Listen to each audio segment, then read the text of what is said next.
So a short while ago, it was announced that MatPat would be dropping a Hazbin Hotel theory onto his Film Theory channel. Well, the time has come, and the highly anticipated video has finally arrived. The verdict? Wow! That was shit.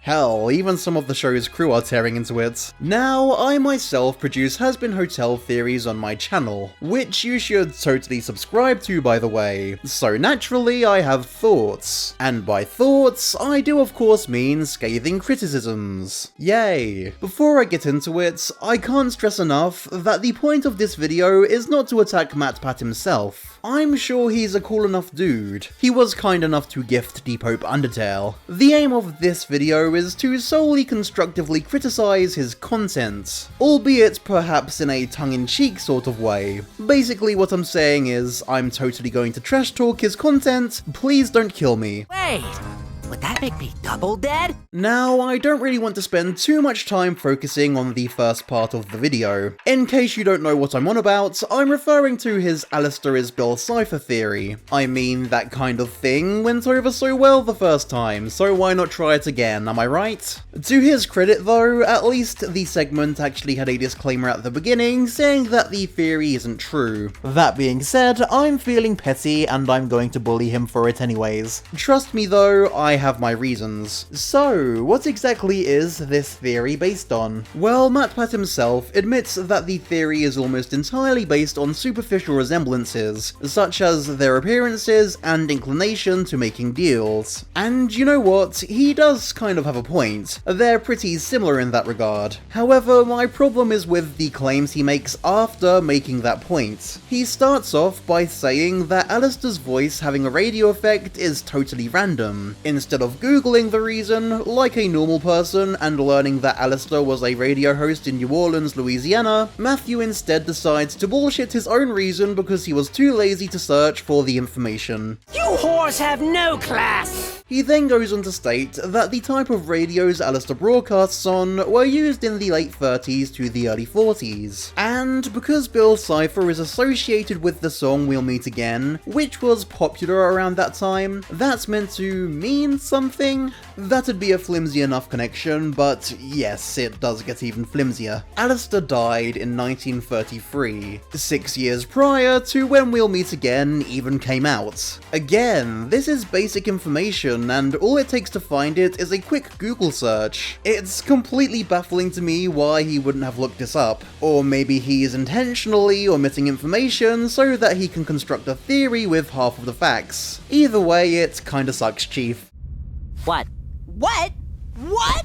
What were you doing? Here's the part that gets me though. As if to add insult to injury, he then tops off the theory by saying that Vivziepop probably took the idea of Alastor from Bill Cipher. This one is especially icky to me. No one likes being told that their original character is a ripoff of another character. Again, it doesn't take much effort to look up Alastor and find out that he's been Vivziepop's original character since she was young, and that he has nothing to do with Bill Cipher. Man, that Google search button sure must be getting cold, huh, Matthew? Hey, you know what though? I have to admit that this theory was kind of fun. Is it stupid and kinda pointless? Yes, definitely, absolutely. But he doesn't claim that it's true, and at the very least it's somewhat creative. No, those first 2 minutes are nothing compared to the bullshit forcibly crammed down the viewers' throats for the next 15 minutes. Oh, harder, Daddy! The main segment of the video is an unbelievably tedious stat fest that can be summed up as the hotel isn't big enough to redeem enough people because of the big number I pulled out of my arse. Therefore, Charlie's Hotel is a failure. And yeah, before you wonder, the title for the video does explicitly say no redemption, not that she can't redeem everyone. And you're right, it is shitty misleading clickbait. Ignoring that though, there's a few major flaws with this theory. The theory's argument is built built upon the belief that Charlie's dream is to rehabilitate every new sinner that enters hell inside of her hotel. However, this simply isn't the case. In one of the prequel comics, Vaggie clearly explains that the goal of the hotel is to prove that even just one soul can be redeemed. I would give Matthew the benefit of the doubt, and say that maybe he wasn't aware of the comic's existence. But given that he brings up that they exist 4 minutes into this very video, well, that may be just a tad unlikely, mightn't it?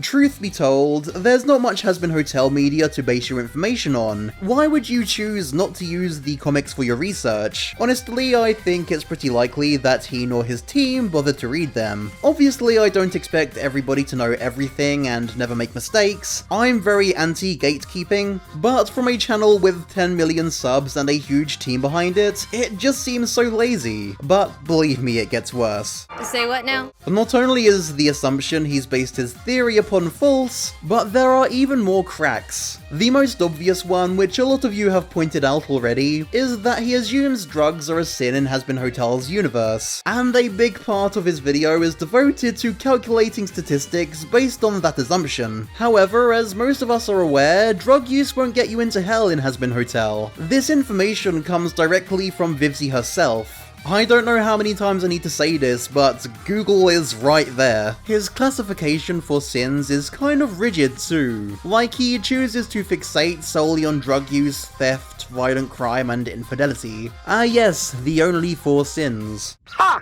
No. Not that it really matters anyway, because he just pulls out random surveys out of his ass to get bigger numbers afterwards. He genuinely could have said any big number, and it would have been about just as meaningful. Another kind of more petty criticism is that he doesn't even take into consideration that not everybody needs to be redeemed at a hotel. If Charlie proves that sinners can be redeemed, then sinners would try redeeming themselves so that they aren't purged at home, rather than checking into a hotel. But yeah, that's more down to the theory being poorly thought out rather than being poorly researched. Honestly though, one of the most disappointing parts of the theory is just how fucking boring it is. There's nothing fun about this theory. It really is about the most generic and bland thing you could possibly produce from a franchise as creative and interesting as Hazbin Hotel.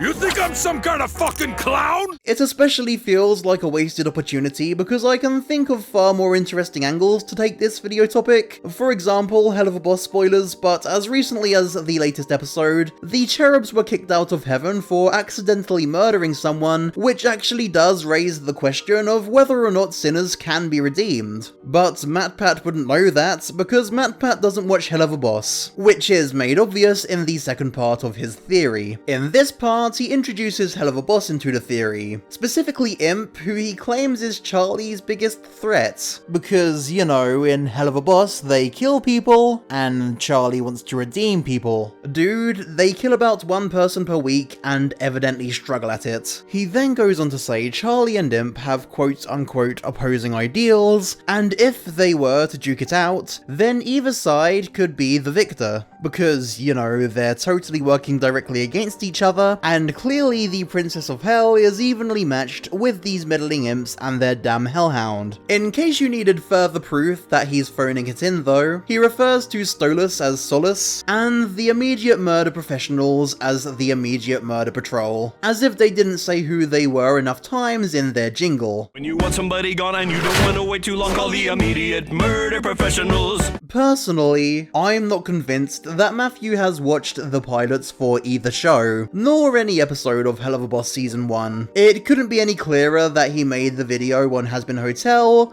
solely because it's popular. And it always kind of sucks to see these huge corporate channels exploit fan spaces for clout without putting in the effort or getting oversight from an actual fan. But hey, that's just a theory. A very likely theory. Thanks for watching. Like, subscribe, and comment with your hate towards me down below. See you next time.